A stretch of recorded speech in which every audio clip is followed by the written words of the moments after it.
अस्सलाम वालेकुम। आज हम ट्रू फॉल्स में कैपिटल एंड रेवेन्यू एक्सपेंडिचर की चैप्टर को डिस्कस करेंगे। ये आपके सामने पहला एमसीक्यू डिस्प्ले हो गया है। इसमें रेवेन्यू एक्सपेंडिचर के बारे में पूछा जा रहा है। Revenue expenditure is that expenditure which, पहले यह समझ लें कि रेवेन्यू एक्सपेंडिचर किसे कहा जाता है।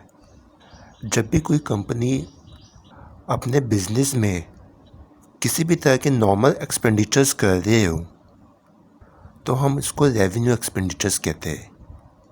मिसाल के तौर पर rent expense, utility expenses, salary expenses, insurance expenses, ये जितने भी एक्सपेंसेस होते हैं ये नॉर्मल एक्सपेंडिचर्स कहलाते हैं कंपनी के, और विद इन अ ईयर यानी कि करंट ईयर में हो रहे होते हैं। तो इन चार ऑप्शंस में से जो हमारा बी ऑप्शन है is intended to benefits the current period, ये वाला ऑप्शन जो है बिल्कुल ठीक होगा इसमें। अब हम नेक्स्ट एमसीक्यू की तरफ चलते हैं। इसमें ये कहा जा रहा है ऐसे एक्सपेंडिचर्स जो कि हमारे ऑपरेटिंग एक्सपेंसेस को कम कर दे वो हमारे कैपिटल एक्सपेंडिचर कहलाते हैं, या डेफर्ड रेवेन्यू एक्सपेंडिचर कहलाते हैं, या रेवेन्यू एक्सपेंडिचर कहलाते हैं, या कैपिटल एंड रेवेन्यू एक्सपेंडिचर्स कहलाते हैं। इन चार ऑप्शंस में से कौन सा ऑप्शन सही होगा? किसी भी कंपनी के अंदर डे टू डे जो एक्सपेंडिचर्स हो रहे होते हैं हम उनको ऑपरेटिंग एक्सपेंसेस कहते हैं, जबकि कैपिटल एक्सपेंडिचर्स में जो एक्सपेंसेस होते हैं वो हम फ्यूचर के बेनिफिट्स को यूज़ करने के लिए इस्तेमाल करते हैं। तो इसमें जो है आपका ए ऑप्शन बिल्कुल सही होगा, कैपिटल एक्सपेंडिचर्स।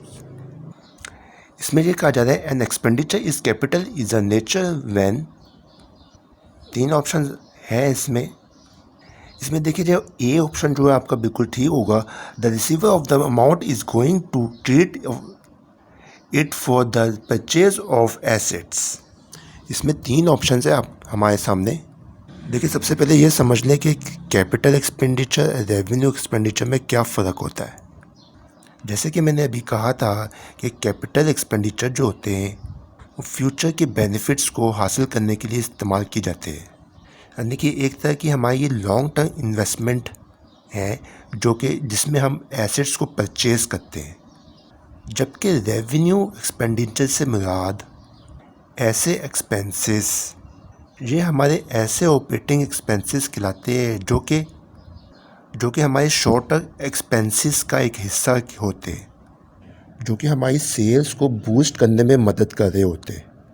किसी कंपनी के अंदर रिपेयर मेंटेनेंस का ख़र्चा जो होता है वो डेली एक्सपेंसेस का ख़र्चा होता है, क्योंकि मेंटेनेंस छोटी मोटी मेंटेनेंस हर कंपनी में हो रही होती है।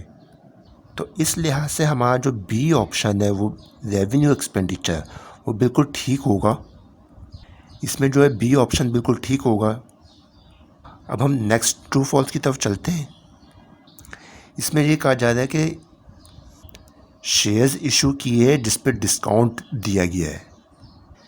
ये जो हमारे जो है ये कौन से एक्सपेंडिचर्स कहलाएंगे? कैपिटल एक्सपेंडिचर्स कहलाएंगे, रेवेन्यू एक्सपेंडिचर कहलाएंगे, या डेफर्ड रेवेन्यू एक्सपेंडिचर्स कहलाएंगे? मैंने अभी कैपिटल एक्सपेंडिचर और रेवेन्यू एक्सपेंडिचर में फ़र्क बता दिया था। कैपिटल एक्सपेंडिचर में हम लॉन्ग टर्म एसेट्स को परचेज़ करने के लिए कैपिटल एक्सपेंडिचर्स को यूज़ करते हैं, जबकि रेवेन्यू एक्सपेंडिचर्स में जो डेली के एक्सपेंसेस हो रहे होते हैं, किसी भी कंपनी में जो डेली एक्सपेंसेस हो रहे होते हैं वो हमारे रेवेन्यू एक्सपेंडिचर का हिस्सा कहलाते हैं। तो यहाँ पे जो है हमारा ए ऑप्शन जो बिल्कुल ठीक होगा, कैपिटल एक्सपेंडिचर्स। अब आपके सामने एक और एमसीक्यू डिस्प्ले हो गया है। इस एमसीक्यू को सॉल्व करने के बाद आपके कॉन्सेप्ट जो है वो बिल्कुल क्लियर हो जाएंगे रेवेन्यू एक्सपेंडिचर के हवाले से और कैपिटल एक्सपेंडिचर के हवाले से। इसमें यह कहा जा रहा है कि ज़मीन को हासिल करने के लिए अमाउंट अदा की गई है, यह हमारे कौन से एक्सपेंडिचर्स कहलाएंगे? Revenue expenditure, deferred revenue expenditure, capital expenditure, D में कोई भी नहीं, नॉन।